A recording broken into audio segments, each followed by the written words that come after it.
Hey everybody, welcome to week 5. We are moving along through the course. Last week we had an off week as I have to go back through and adjust the course a little bit. Got thrown off by a couple of different factors. And in the end, in the long run, you'll end up having a little bit less work to do. So hopefully you'll appreciate that. I've been working this week on the updated schedule and syllabus, and those should be posted within the next few days. And we will go on from there. This week is your first exam. It's a 50-question multi-guess with a short answer at the end. And spend some time on the short answer. I mean, it could be really, you could say, oh, okay, all I know the answer is this, and you just write, the answer, and you don't provide the reasonings behind it. You could lose a lot of points there. The reading and that short answer are really ways to make up points. So you'll have the new syllabus up, shortly, and as a new course schedule. Like I say, what it's going to end up being is a little bit less work for y'all. This week we're talking about the courthouse, the dynamics of courthouse justice. And I think a couple things can really come together here. As we were talking about due process and crime control, many of you thought, well, gosh, the crime control model is unfair, it's harsh, it doesn't see people as individuals. And I think you're right. It certainly doesn't see people as individuals. It sees them as a case in front of them.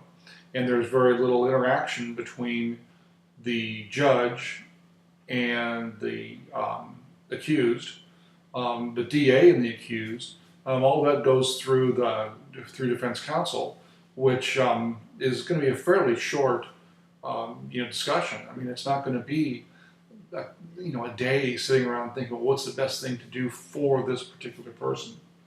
And this chapter should explain why that happens. Now you have several different players within the courtroom. Of course, the major players are going to be the judge, prosecutor, defense counsel, and then a series of minor players from courtroom security to the person that does this on the keyboard. I have no idea how that translates into any kind of written document, but they're here doing this, and I don't know how much we're using voice recognition software now, but the court reporters are still pretty big. But again, a minor player. Then you have the witnesses and defendants and all of that coming through. And we'll have more discussion about those later, about those components, the witnesses and defendants and victims, a little bit later in the course. So as you look at this, the courtroom itself is pretty collegial.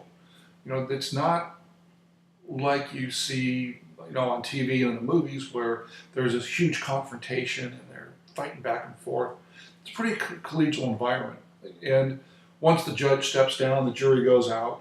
Oftentimes, the prosecutor will be talking about their jet skis or what their kids are doing, and then the judge comes back in, everybody goes back to their counsel table, and the trial starts back up if we're at the trial part. If we're at a hearing, it can be a little bit casual, not a lot casual, but a little bit casual as you're working through whatever the issues are. And the idea of everybody in that group working together with the same goal of justice is really important. So when you look at the courtroom work group, understand that all the components have to work together. And the reason is that it's such a caseload. If you had a smaller caseload or a whole bunch more people to deal with it, then you wouldn't have to have this assembly line justice approach.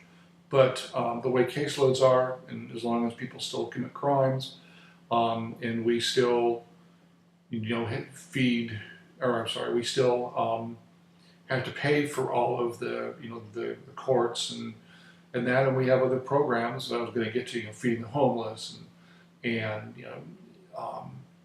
taking care of ER costs, emergency room costs, and a whole bunch of other roads, and you can go on and on when you see all the stuff that the government's involved in.